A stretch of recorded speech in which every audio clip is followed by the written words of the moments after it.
Asbabun Nuzul. Ayat ini turun sebagai respon atas sikap kunjungan kaum musyrik terhadap Rasulullah sallallahu alaihi wasallam. Mereka saling merendahkan bahkan merahsiakan ucapan mereka agar tidak didengar Tuhan Nabi Muhammad. Menurut riwayat Ibnu Abbas, pada suatu ketika orang-orang musyrikin merendahkan Nabi Muhammad sallallahu alaihi wasallam dan mengejeknya. Maka Allah menurunkan kepada beliau semua yang dibicarakan mereka itu. Lalu sebahagian mereka berkata kepada sebahagian yang lain, rendahkanlah suaramu agar kata-katamu tidak didengar oleh Tuhan Muhammad. Bismillahirrahmanirrahim. Dengan nama Allah yang Maha Pemurah lagi Maha Mengasihani. Tabarakalladzi biyadihil mulku wa huwa ala kulli syai'in qadir. Maha berkat serta maha tinggilah kelebihan Tuhan yang menguasai pemerintahan dunia dan akhirat, dan memanglah Ia Maha Kuasa atas tiap-tiap sesuatu. Alladzi khalaqal mauta wal hayata liyabluwakum ayyukum ahsanu amala wa huwal azizul ghafur. Dialah yang telah mentakdirkan adanya mati dan hidup kamu untuk menguji dan menzahirkan keadaan kamu. Siapakah di antara kamu yang lebih baik amalnya, dan Ia Maha Kuasa membalas amal kamu, lagi Maha Pengampun bagi orang-orang yang bertaubat. Alladzi khalaqa sab'a samawatin tibaqa ma tara fi khalqir rahmani min tafawut farji'il basara hal tara min futur. Dialah yang telah mengaturkan kejadian 7 petala langit yang berlapis-lapis. Engkau tidak dapat melihat pada ciptaan Allah yang Maha Pemurah itu sebarang keadaan yang tidak seimbang dan tidak munasabah. Jika engkau ragu-ragu, maka ulangilah pandanganmu. Dapatkah engkau melihat sebarang kecacatan? Tsummarji'il basara karrataini yanqalib ilaikal basaru khashi'an wa huwa khasir. Kemudian ulangilah pandanganmu berkali-kali. Niscaya pandanganmu itu akan berbalik kepadamu dengan hampa daripada melihat sebarang kecacatan. Sedang ia pula berkeadaan lemah lesu kerana habis tenaga dengan sia-sia. Walaqad zayyana as-samaa'a ad-dunya bimasabiha wa ja'alnaha rujuman lisyayatin wa a'tadna lahum azabas sa'ir. Dan demi sesungguhnya kami telah menghiasi langit yang dekat pada penglihatan penduduk bumi dengan bintang-bintang, dan kami jadikan bintang-bintang itu punca rejaman terhadap syaitan-syaitan, dan kami sediakan bagi mereka azab neraka yang menjulang-julang. Tafsiran ayat 1 hingga 5. Ayat pertama. Allah menciptakan kerajaan alam bahagian bawah maupun atas, bertindak sesuai kehendaknya dengan hukum qadari dan hukum agama. Ayat kedua. Allah menetapkan hamba-Nya untuk hidup di dunia kemudian mati. Barang siapa yang tunduk kepada Allah, maka akan mendapat balasan di dunia dan akhirat. Allah akan mengampuni hamba-Nya yang bertaubat meski dosanya setinggi langit. Ayat ketiga. Allah menciptakan langit dalam keadaan sempurna. Oleh kerana kesempurnaannya, Allah Subhanahu wa Ta'ala memerintahkan agar memperhatikan segala penjuruhnya sambil mengambil pelajaran. Ayat keempat. Lihat berkali-kali dan ternyata ciptaannya tidak ada cacat. Ayat kelima. Apabila jin mencuri berita dari langit, maka Allah akan melemparnya dengan suluh api. Orang-orang kafir telah disiapkan azab neraka sebagaimana diterangkan pada ayat selanjutnya. Pengajaran ayat 1 hingga 5. Pertama, mohonlah keberkatan daripada Allah Subhanahu wa Ta'ala sahaja. Bukannya meminta berkat daripada manusia atau makhluk yang lain, kerana hanya Allah sahaja yang berkuasa memberikan keberkatan dan kebaikan kepada makhluknya. Yang kedua, Allah menciptakan hidup dan mati dengan tujuan menguji manusia, atau dia berurusan dengan manusia bagaikan penguji dengan bahan-bahan ujiannya. Ketiga, Allah menciptakan langit yang berlapis-lapis dan sempurna lapisannya. Tiada sebarang kecacatan dan tiada kelemahan yang boleh dikritik padanya. Keempat, dalam konteks meneliti dalil kebesaran Allah yang ada di langit dan di bumi, makin kerap diteliti, makin bertambah ilmu dan iman orang mukmin. Sebaliknya, orang yang ingkar makin lesu dan hampa. Yang kelima, langit dihiasi dengan bintang-bintang yang cerah dan bergemerlapan. Jiwa yang merasai nikmat keindahan ini lebih segera menyahut suruhan Allah. Walillazina kafaru birabbihim azabu jahannam wa bi'sal masir. Dan bagi orang-orang yang kufur ingkar terhadap Tuhan mereka, disediakan azab neraka Jahannam, dan itulah seburuk-buruk tempat kembali. Iza ulku fiha sami'u laha syahiqaw wa hiya tafur. Apabila mereka dicampakkan ke dalamnya, mereka mendengar suara jeritannya meraung-raung, sedang ia menggelegak.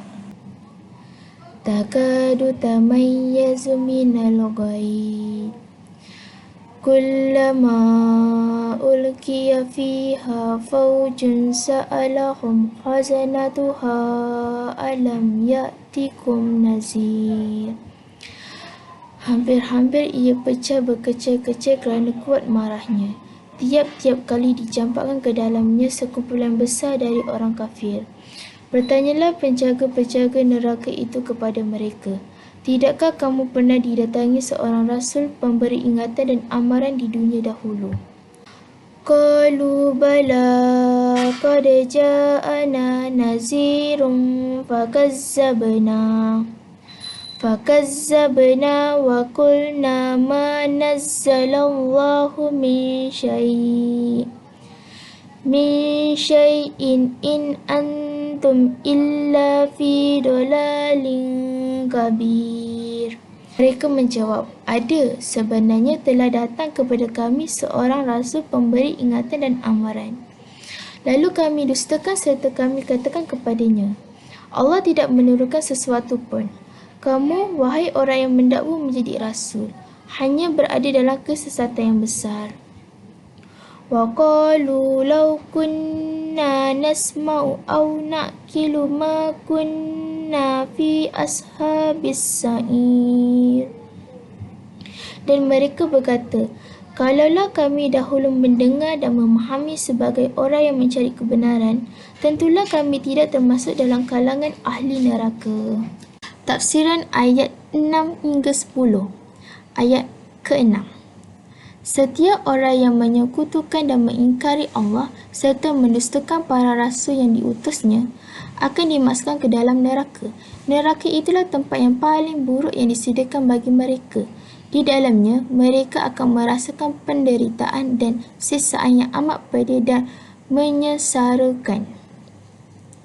Ayat ke-7. Pada waktu orang-orang kafir dilemparkan ke dalamnya, terdengarlah oleh mereka suara gemuruh yang amat dahsyat dan menakutkan. Neraka itu terdengar menggelegak seakan-akan seperti periuk besar, dan orang-orang kafir direbus di dalamnya dengan air yang mendidih dan menggelegak kerana panasnya. Ayat ke-8. Neraka itu menerima orang-orang kafir dengan kemarahan yang sangat. Demikian marahnya sehingga hampir saja mereka itu pecah berkeping-keping. Dalam keadaan demikian, malaikat Zabaniyah pun mencela dan mencerca mereka. Tidak pernahkah datang kepada kamu seorang rasul yang diutus Allah yang memperingatkan kamu kepada azab hari kiamat yang menimpa dirimu pada saat ini. Hal ini juga menunjukkan bahawa Allah tidak akan mengazab suatu kaum melainkan setelah dia mengutus seorang rasul dan mereka tidak mengindahkan suruhan itu. Ayat ke-9. Pertanyaan para malaikat itu dijawab oleh orang-orang kafir yang sedang diazab itu dengan mengakui bahawa telah datang kepada mereka seorang rasul. Dia telah membacakan kepada mereka ayat-ayat Tuhan dan telah memperingatkan mereka akibat yang akan diterima oleh orang-orang yang tidak memperkenankan seruan itu. Akan tetapi, mereka mendustakan dan bahkan mengejek para rasul itu dengan mengatakan, "Hai orang yang telah mengakui menerima wahyu dari Allah." Ayat ke-10. Allah menerangkan bahawa orang-orang kafir yang sedang diazab di dalam neraka itu menyesali sikap dan tindakan mereka selama hidup di dunia. Kami tidak akan terpedaya oleh kesenangan dan pengaruh dunia yang fana ini, tidak akan terpedaya oleh tipu daya setan dan tidak akan dimasukkan ke dalam neraka yang menyala ini yang azabnya tidak tertanggungkan sedikit pun oleh kami. Pengajaran ayat 6 hingga 10. Pertama, orang kafir yang mengingkari wujudnya Allah dan mendustakan Rasulnya akan disediakan azab neraka yang pedih di akhirat. Kedua, neraka mempunyai beberapa sifat yang sangat gerun dan menakutkan seperti suaranya yang buruk, kepanasannya yang menggelegak, jiwanya menyimpan dendam dan sikap penjaganya keras. Tiga, orang kafir akan mengakui bahawa mereka telah didatangi para rasul yang menyampaikan kebenaran tetapi membalasnya dengan pendustaan dan menganggap para rasul sebagai menyeleweng jauh daripada kebenaran. 4. Kaum kafir bukan sahaja mengaku mendustakan para rasul, mereka juga mengaku tentang kejahilan dan kebodohan mereka sendiri. Andainya mereka tidak jahil dan tidak bodoh, niscaya mereka berada di dalam syurga. Fa'tarafum bizambihim fasuqan li ashabis sa'ir. Akhirnya, mereka mengakui dosa-dosa mereka sebagai orang-orang yang kufur ingkar, maka tetaplah jauhnya rahmat Allah dari ahli neraka. Innal ladzina yakhshawna rabbahum bil ghaibi lahum maghfiratun wa ajrun kabir. Sesungguhnya, orang-orang yang takut melanggar hukum Tuhannya semasa mereka tidak dilihat orang dan semasa mereka tidak melihat azab Tuhan, mereka beroleh keampunan dan pahala yang besar. Wa asirru qawlakum aw ijharu bihi innahu alimun bizatis sudur. Dan tuturkanlah perkataan kamu dengan perlahan atau dengan nyaring, sama sahaja keadaannya kepada Allah, kerana sesungguhnya Allah Maha mengetahui akan segala isi hati yang terkandung di dalam dada. Ala ya'lamu man khalaqa wa huwal latiful khabir. Tidakkah Allah yang menciptakan sekalian makhluk itu mengetahui segala-galanya, sedang ia Maha halus urusan pentadbirannya, lagi Maha mendalam pengetahuannya. Huwallazi ja'ala lakumul arda zalulan famshu fi manakibiha wa kulu mir rizki wa ilaihin nusyur. Dialah yang menjadikan bumi bagi kamu mudah digunakan, maka berjalanlah di merata-rata ceruk rantaunya, serta makanlah dari rezeki yang dikurniakan Allah, dan ingatlah kepada Allah jualah tempat kembali kamu sesudah dibangkitkan hidup semula, maka hargailah nikmatnya dan takutilah kemurkaannya. Tafsiran ayat 11 hingga 15. Ayat 11. Sekalipun orang-orang kafir yang sedang diazab di dalam neraka itu telah mengakui perbuatan dosa yang telah mereka lakukan selama hidup di dunia dan menyatakan taubat dengan sesungguhnya, namun pengakuan dan pernyataan taubat mereka itu tidak ada manfaatnya sedikit pun, sebab taubat yang diterima Allah hanyalah taubat yang dilakukan oleh seorang pada waktu ia hidup di dunia. Ayat 12 hingga 15. Allah Subhanahu wa Ta'ala menceritakan perihal orang yang takut kepada kedudukan Tuhannya terhadap apa yang ada antara dia dan Tuhannya.